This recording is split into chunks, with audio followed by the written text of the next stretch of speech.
이 시간은 우리 반주자 되시는 박은미 선생님이 오늘은 독주를 준비했습니다. 생일을 맞아서 감사해서 오늘 독주로 준비를 하셨습니다.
얼마 전에 우리 막내가 유치원에서 씨앗 몇 개를 가지고 왔어요. 그리고 이제 작은 그릇에 이렇게 뿌려놓고 시도 때도 없이 물을 줘요. 이렇게 다음날 들여놔서 물을 주고, 선생님이 그렇게 하라고 그랬더니 네, 이렇게 하면 이 씨에서 싹이 난대요, 이러면서 얘기를 하는 거예요. 그걸 들으면서 이 어린 생명도 하나님의 원리, 심은 대로 거둔다는 하나님의 원리를 이제 배워가는구나, 그런 생각을 했습니다. 오늘 말씀 참 간단한 말씀입니다. 우리가 잘 아는 말씀. 7절에 사람이 무엇으로 심든지 그대로 거두리라. 참 잘 아는 말씀인데 공감되는 말씀이기도 하고, 그러나 우리가 너무 쉽게 지나쳐가는 말씀이기도 합니다. 그러나 이 말씀 가운데는 아주 인생에 어떻게 보면 무서운 진리가 담겨 있는 것을 우리가 기억을 해야 합니다. 우리가 씨를 뿌리고 심는데 뭘 거둘 줄 모르고 뿌리고 심는 경우가 많이 생기거든요. 내가 지금 무엇을 심고 있나? 내가 지금 믿음으로 과연 무엇을 심고 있나? 이것이 오늘 말씀이 우리에게 묻는 질문이 됩니다. 오늘 본문은 이 바울 사도의 서신 갈라디아서의 마지막 부분에 해당이 됩니다. 이 사도 바울이 복음에 대해서 쭉 설명을 하고 마지막으로 복음으로 사는 게 그럼 뭐냐? 이것을 이제 설명을 하는 그런 모습입니다. 이 갈라디아서는 어떻게 보면 이 로마서와 많이 닮았는데 로마서의 어떤 서론 같은 그런 이제 성격을 가지고 있고, 또 로마서를 요약한 축소판이다, 그런 이제 별명을 가지고 있습니다. 주제는 크게 세 가지가 담겨 있습니다. 하나는 율법이 뭔가, 또 하나는 그럼 율법주의는 또 뭔가, 마지막으로 복음이 뭔가. 이 세 가지가 이 말씀, 갈라디아서 말씀의 주제를 이루고 있습니다. 이 하나님 말씀, 율법, 유대교가 이 율법을 율법주의화 시켜서 문제가 생긴 거거든요. 하나님 말씀은 살아있는 말씀인데 이것을 율법주의화 시키면서 생명력이 사라져버린 거예요. 그러니까 예수님 와서 보니까 껍데기만 나와요. 이런 이제 상황이 믿는다고 하는 사람들, 하나님 백성이라고 하는 사람들 가운데 이런 문제가 생기고 있었던 겁니다. 그래서 예수님께서 그 상황을 간단하게 회칠한 무덤 같다, 이렇게 설명을 하셨습니다. 이 율법주의가 그럼 뭔가? 이게 이제 갈라디아서의 주제의 하나인데 결국은 내가 했다는 거죠. 여기에 대해서, 신앙에 대해서 이건 내가 했다, 그런 얘기가 자꾸 나오고 그게 공동체 가운데 퍼지면 반드시 율법주의로 가게 되어 있습니다. 그게 역사의 교훈입니다. 내 자랑이나 내 능력이나 내 권세가 드러나는 것, 그것을 위해서 심지어 하나님도 교묘하게 이용하는 것, 이게 율법주의의 방향입니다. 그게 지금 유대교 가운데 너무 공고하게 나타나 있는 거예요. 여기에 대해서 예수님도 얘기하고 바울 사도도 거기 있다가 복음으로 이제 나와서 그것을 얘기하고 있는 겁니다. 그래서 이 갈라디아서에서 이 율법주의에 갇혀있는 유대교회, 그것은 복음이 아니다, 이렇게 설명을 하는 것이 이 갈라디아서입니다. 그 다음에 율법은 뭐냐? 하나님 말씀이잖아요. 율법주의와 율법은 구분해야 합니다. 율법은 하나님 말씀입니다. 그럼 율법이 뭐냐? MRI 같은 거죠. 제 동료였던 선교사님 한 분이 최근에 좀 아파서 통증이 심해서 MRI를 찍었더니 이 고관절 쪽에 뼈 안에 지금 암이 있는 것 같은 이런 이제 검사가 지금 나와서 다음 주에 이제 세브란스 가서 지금 정밀 검사하고 수술을 해야 되는 이런 상황인데, 여러분 MRI 아시잖아요. 몸을 쫙 이렇게, 율법입니다. 우리를 보여주는 거예요. 하나님이 없으면 죄 가운데서 살다가 그 죄 속에서 살다가 그 죄값으로 죽을 수밖에 없는 우리의 운명, 그 인생의 절망, 그것을 보여주는 게 율법입니다. 우리는 무슨 선한 것을 추구하지만은 우리 마음 밑바닥에서부터 올라오는 어떤 악한 생각들, 미움이나 시기나 질투나 탐욕, 이걸 보여주는 거예요. 그러니까 사도 바울이 이 율법의 그 핵심에서 자기를 보니까 결국 그 가운데 나온 고백이 뭡니까? 오라 나는 공부한 사람이로다. 이 사망의 몸에서 누가 나를 건져내랴. 이게 율법입니다. 그러면 복음은 뭡니까? 복음은 그리스도 십자가 앞에서 정직한 거죠. 하나님, 이게 나입니다. 내 안에 선한 것이 없습니다. 이 사망의 몸에서 벗어나게 할 근거와 능력이 나에게는 없습니다. 주님께서 나를 긍휼히 여겨 주셔야 합니다. 하나님께서 나를 사랑해 주셔야 합니다. 그것만을 의지하오니 나를 구원하여 주시옵소서. 이게 복음입니다. 이 갈라디아서는 이걸 설명하는 거예요. 율법주의와 율법과 복음. 이것을 우리에게 설명하면서 이제 이 복음을 아는 사람은 어떻게 사는 것인가? 무엇으로 사는 것인가?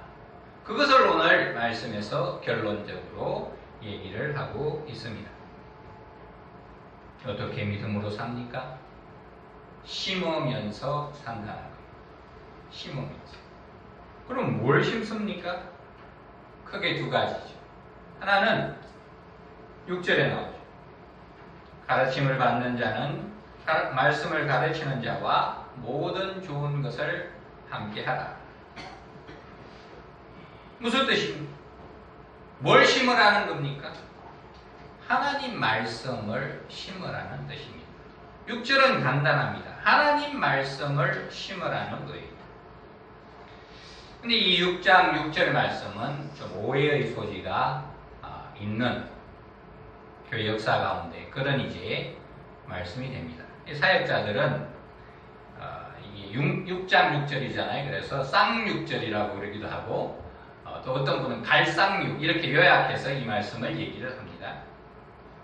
그런데 어떻게 보면 이제 사역자들의 실수인데 사역자들이 자기 입장에서 뭔가 아쉬운 게 있을 때 이 말씀을 끄집어내는 경우가 많이 있었습니다. 그래서 이 본문이 나오면 우리 목사님 뭐가 궁한 게 있나, 뭐 섭섭한 게 있나 이런 이제 생각을 할 수도 있고 또 뭘 내놓으라고 저런 말씀을 하시나 이런 이제 오해가 생기는 경우도 있었습니다. 여러분 가운데 그런 경험이 있으면 아픈 경험이고 그런 경험이 없으면 좋은 교회만 다닌 그런 경우가 됩니다. 그런데 이 말씀은 그것보다 훨씬 깊은 차원의 내용이 들어있습니다. 하나님 백성이 어떻게 복음을 뿌리고 어떻게 복음을 심는가에 대한 중요한 원리가 담겨져 있습니다. 자 보세요. 여기 보면 말씀을 맡은 자가 있습니다. 말씀을 연구하고 기도하면서 전하는 자가 있다는 말입니다. 이들과 청중이 어떤 관계를 가져야 하나? 그 원리로서 모든 좋은 것을 함께하라 이렇게 나옵니다. 그런데 여기서 강조점은 모든 좋은 것이 아니라 함께하라는 말씀이에요. 보세요. 함께하라. 그런데 이 함께하라는 말씀이 원어로 보면 코이노니아입니다. 그럼 코이노니아 들어보셨죠? 교제, 펠로십. 그러니까 성경적으로 보면 이 코이노니아가 밥 잘 먹고 재미있게 교제하라는 말이 아니에요. 그 가운데 하나님의 생명을 두고 서로 나누라. 그래서 영적으로 영육 간에 더욱더 강건하게 되어라는 그런 의미가 이 가운데 들어있습니다. 그러니까 코이노니아에는 생명의 역사가 왔다 갔다 해야 그것이 코이노니아가 되는 것입니다. 말씀을 심으면 뭐가 이루어집니까? 코이노니아가 이루어집니다. 이건 어떻게 보면 영적인 혈액순환과 같은 거예요. 그럼 건강에서 뭐가 중요합니까? 혈액순환이 중요하죠. 이게 안 될 때 어려움을 겪게 돼요. 이게 잘 되면 건강한 겁니다.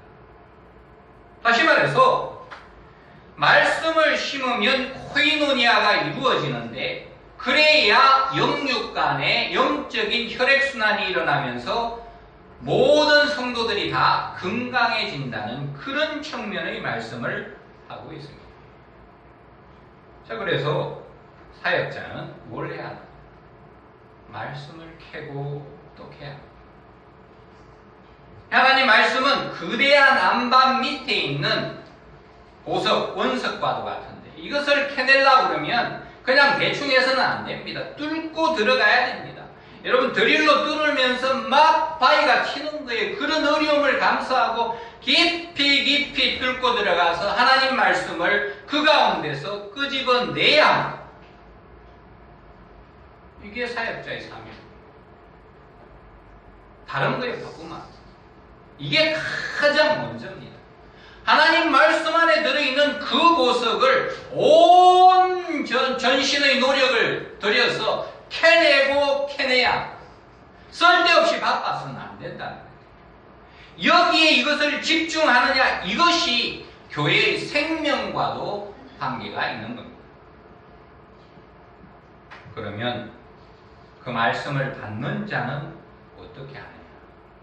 말씀 전하는 자의 어떤 상황적 필요, 이것을 자기가 가진 것으로 채워줌으로 말미암아 더욱더 말씀을 캐는데 진력하게끔, 그래야 영적인 혈액순환, 코이노니아가 일어나고, 그래야 하나님의 생명과 빛의 역사가 그 가운데 벌어진다는 거예요.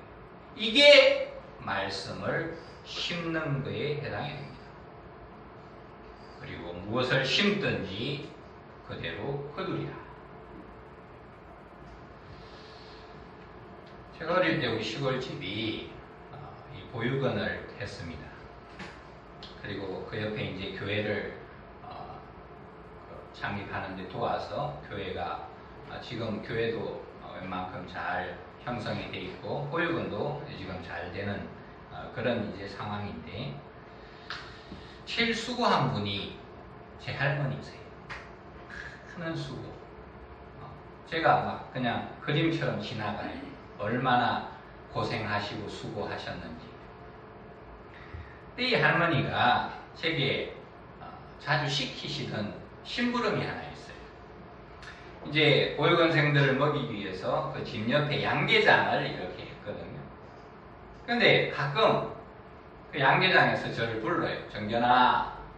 그러면 저는 왜 부르는지를 알아요. 네, 할머니 갖다 드리고 오겠습니다. 그러면 그 따끈따끈한 계란, 싱싱한 계란을 판에 넣어서 줘요. 그럼 그걸 들고 제가 어디로 갔겠습니까?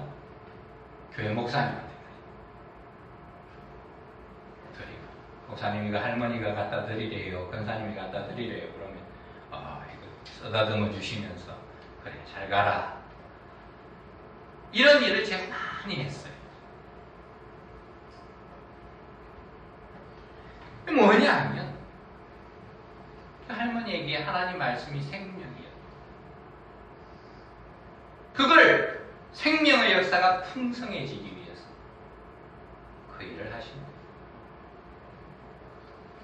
제가 요즘 가끔 계란 후라이를 해 먹을 때가 있거든요.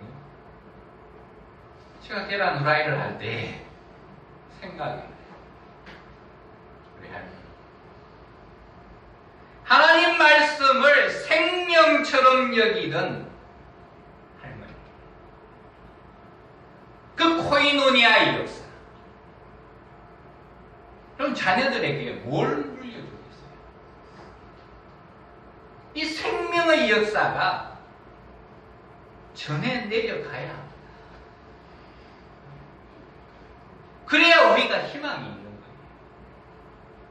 거예요. 코이노니아의 역사. 네, 여러분, 우리가 요즘 그죠? 사회에 김영란법이라는 게 생겼어요. 그래서 이 부정부패를 저는 좋은 시도라고 봅니다. 물론 이제 좀 엄격한 측면이 있지만은, 그러나 이 뇌물 성격을 막기 위해서 우리 사회가 건전한 방향으로, 건강한 방향으로 가는데 좋은 어떤 시도라고 봅니다. 성경도 뇌물은 안 됩니다. 신명기 10장에 보면 하나님은 뇌물을 받지 아니하시고, 그 사무엘상에 보면 사무엘의 아들들이 이익에 따라 뇌물을 받고 판결을 굳게 하는 바람에 이스라엘 전체가 어려움이 생긴 이런 이제 사례가 있잖아요. 근데 제가 큰 교회에 이 행정목사를 수년간 했는데, 그러면서 제 마음에 이제 경험하고 느낀 게, 교회가 기업처럼 어떤 변화가 생기면서 교회도 뇌물을 받을 수 있는 위치에 서 있구나, 그런 생각을 하게 되었어요. 이럴 때 교회 중직자들, 직분자들이 뇌물을 받으면 교회는 서서히 병들어가기 시작합니다. 그리고 어느 순간 주저앉게 돼요. 뇌물은 안 되는 거예요. 그게 하나님 말씀의 원칙입니다. 근데 오늘 말씀과 뇌물 문화는 분명하게 구분을 할 줄 알아야 합니다. 이 말씀은 뭐냐 하면, 하나님 말씀이 내 생명인가? 그걸 묻는 거예요. 사역자는 온 힘을 다하여서 그 말씀에서 진리와 복음을 펴내는 그런 사명을 감당하고, 그것을 받는 사람은 모든 좋은 것을 교회와 사역자와 함께 하면서 영적 순환이 일어나는 코이노니아, 이게 교회를 살리는 거고, 이것이 말씀을 심는 거라는 거예요. 제가 앞으로 좀 보겠습니다. 여러분이 코이노니아를 이루어 가시는지. 개인적으로 저는 갓김치를 좋아합니다. 돌산 갓김치, 또 제철 포도도 좋아합니다. 여러분, 말씀을 심으셔야 돼요. 하나님 말씀을 심는, 그대로 거두게 되는 하나님의 원리를 우리가 잊지 말아야 돼요. 이게 오늘 말씀의 포인트가 됩니다. 그 다음에 두 번째로 뭘 심는가? 8절에 나오죠. 이런 8절을 한번 보세요. 자기의 육체를 위하여 심는 자는 육체로부터 뭘요? 썩어질 것을 거두고, 성령을 위하여 심는 자는 뭘 거둡니까? 성령으로부터 영생을 거두리라. 성령을 심으라고 말씀하고 있습니다. 성령을 심으라. 근데 좀 막연하죠. 뭐가 이 성령을 심는 건지. 이것을 이해하기 위해서는 그 반대 측면, 육체를 심는 게 뭔가, 이것을 먼저 우리가 생각을 해야 합니다. 그러니까 다른 말로 하면, 성령을 심기 위해서는 육체를 심으면 안 된다라는 말씀이 8절의 핵심입니다. 육체를 심는 게 뭘까요?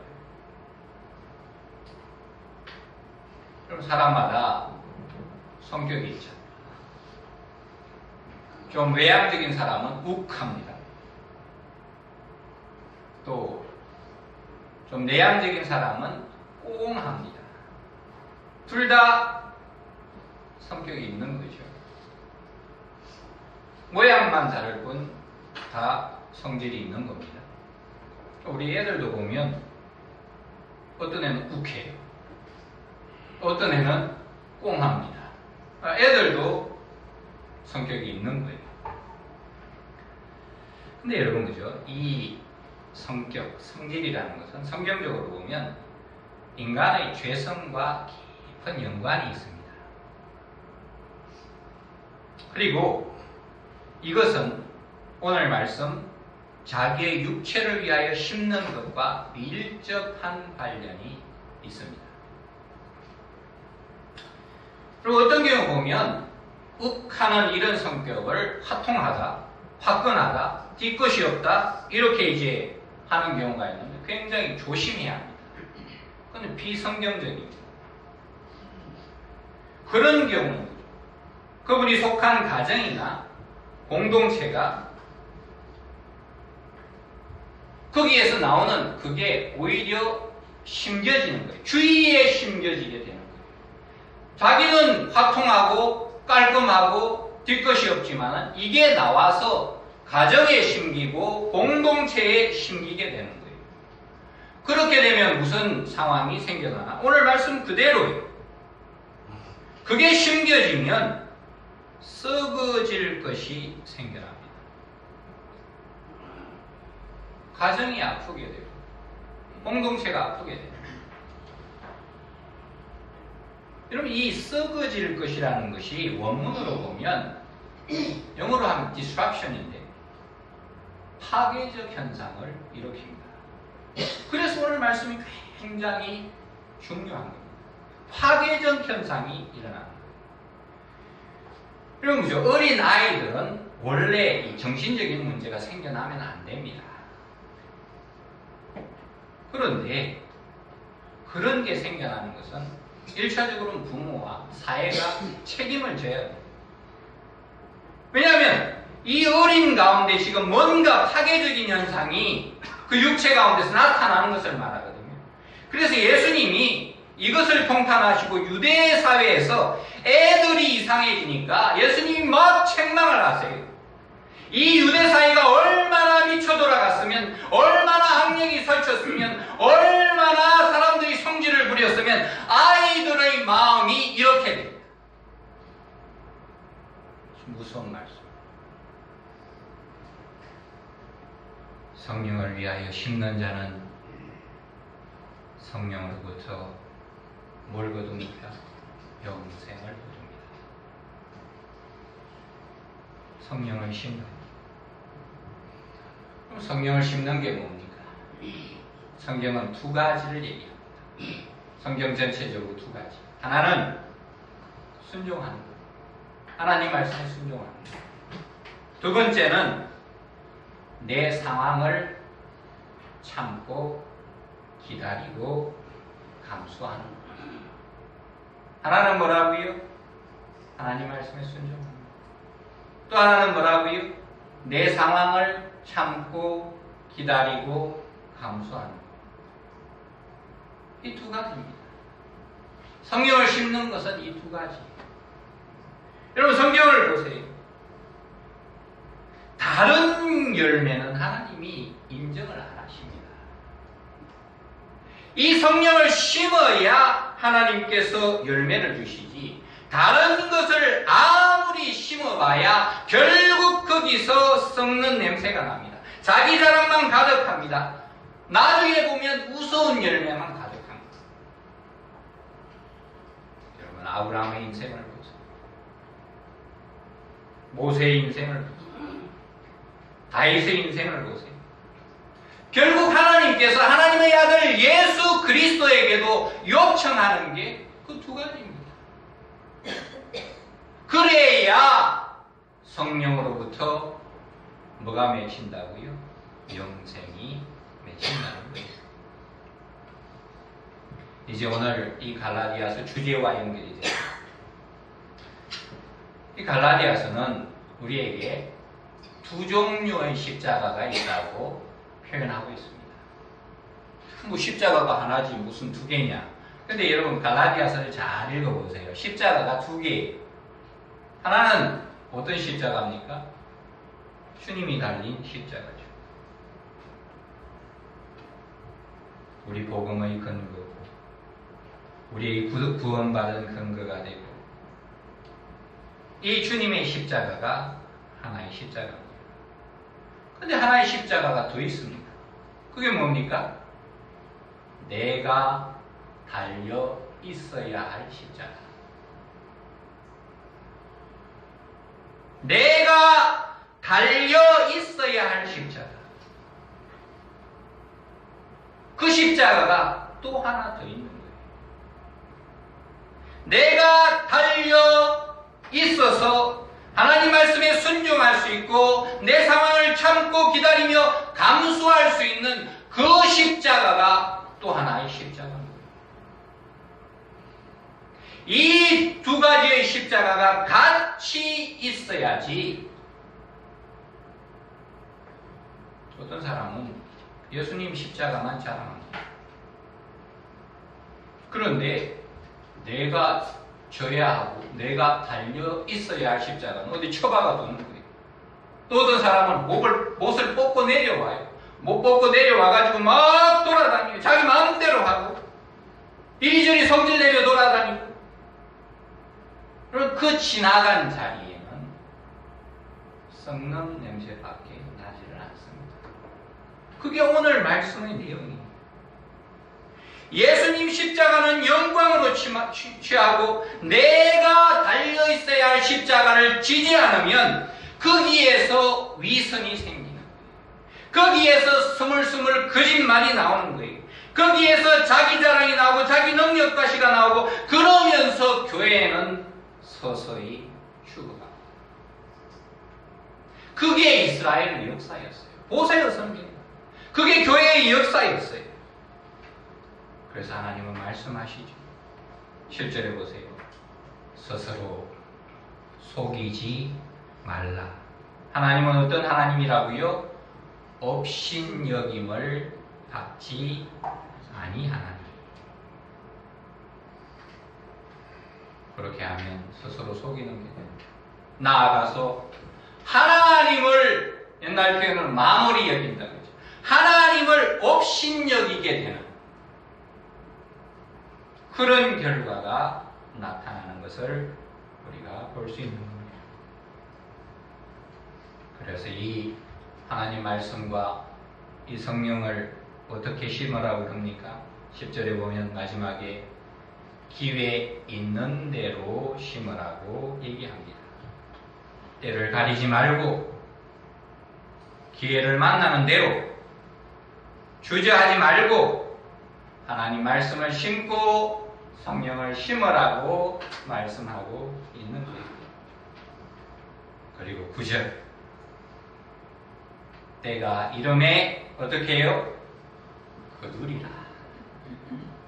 때가 이름에 거두리라.